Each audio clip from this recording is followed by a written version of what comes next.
Capítulo número 12. Vilcapugio y Ayohuma.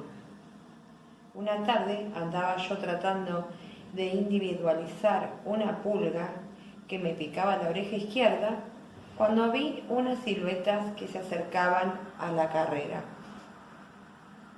Eran Yunque y un miliciano que venían corriendo hacia mí. ¿Qué les pasará a estos?, pensé. «Vení, ayudadnos», me gritó Yunque cuando pasó junto a mí. Uno de los nuestros está en problemas». Corrí detrás de ellos. Subimos y bajamos un par de montañas bajitas y llegamos a la entrada de un desfiladero que era un lugar perfecto para una emboscada. Nos metimos sigilosamente. A ambos lados había paredes de piedra verticales que eran imposibles de escalar. Después de avanzar unos metros, miré hacia atrás y vi que varios perros cerraban la entrada. Entonces observé que Yunque me miraba con los ojos entrecerrados. De repente sentí un ladrido que me pareció familiar. Era un pedido de auxilio. Y ahí los vi. En el centro del desfiladero había un grupo de 5 lobos que tenían acorralado a alguien.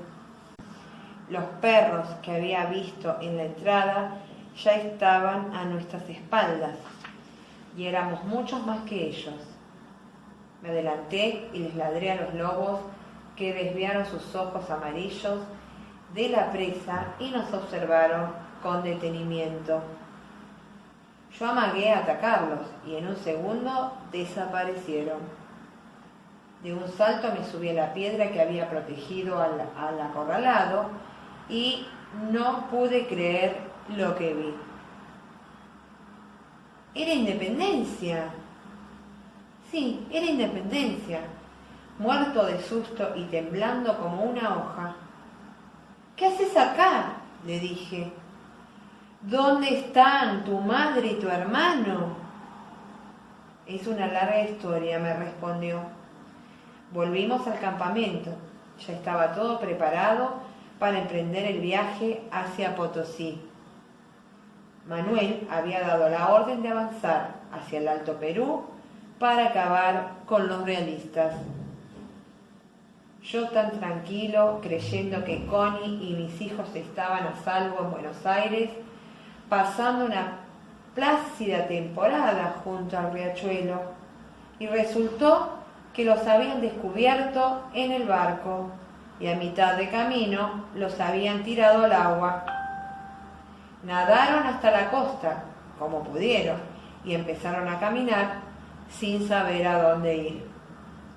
Deambularon durante meses, perdidos por la pampa, hasta que llegaron a un pueblo en el que los habitantes eran fanáticos de las carreras de perros.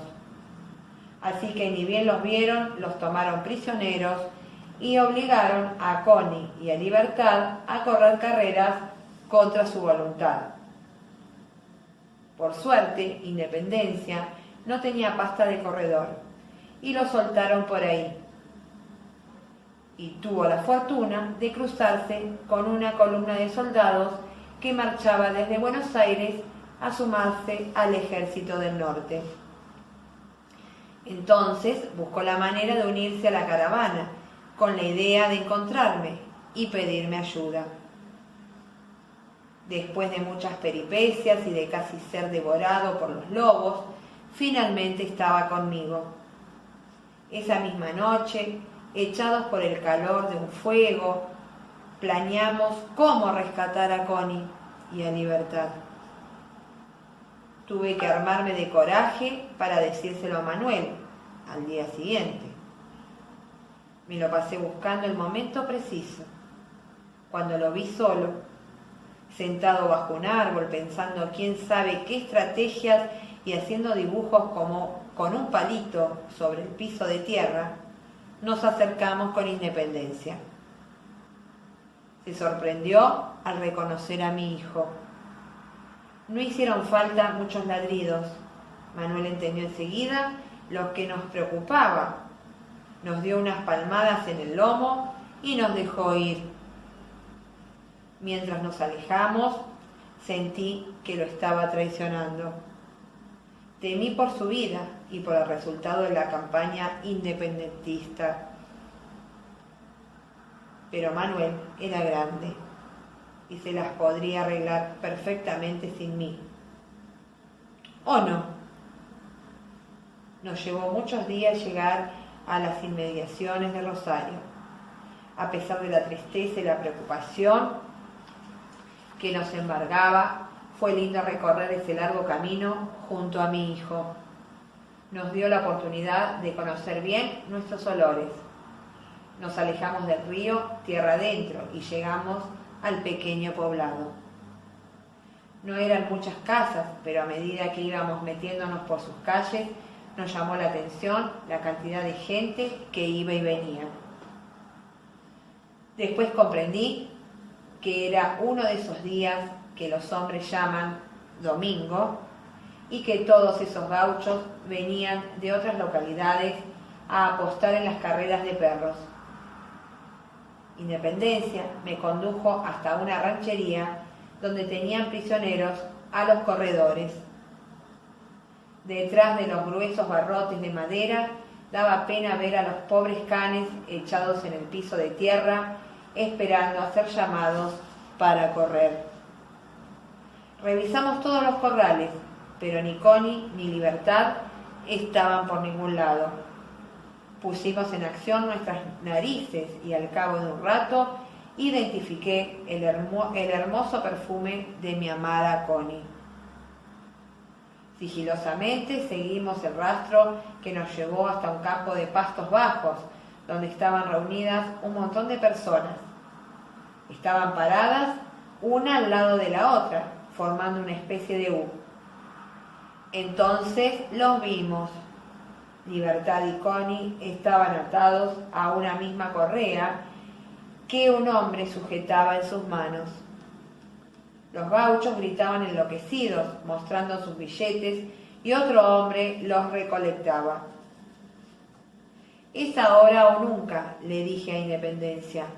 Cuando los suelten, yo corro tras ellos y vos corré hacia los corrales a liberar a los demás perros. Ni bien hayas abierto todas las jaulas, volá hacia el lado del río y ahí nos reunimos. ¿Está claro? Uno de los hombres sacó a una liebre de una jaula tomándola de las orejas. La mostró a la multitud, la acercó a las narices de los perros y la soltó. La pobre liebre empezó a correr como si fuera lo último que haría. A unos pocos metros, algo se le interpuso en el camino y dio un gran salto. Y en ese momento el hombre que sujetaba a Connie y a Libertad los liberó con un movimiento de la correa y salieron corriendo detrás de la liebre. ¡Ahora!, le grité a Independencia, que salió volando hacia las jaulas. Yo empecé a correr tratando de cortar camino para poder alcanzarlos, pero iban tan rápido que me parecía imposible conseguirlo. Por suerte, la liebre dobló hacia el lado en el que yo estaba y solitos vinieron hacia mí. Esperé a que llegara a mi posición y empecé a correr más rápido para ponerme a la par de ellos.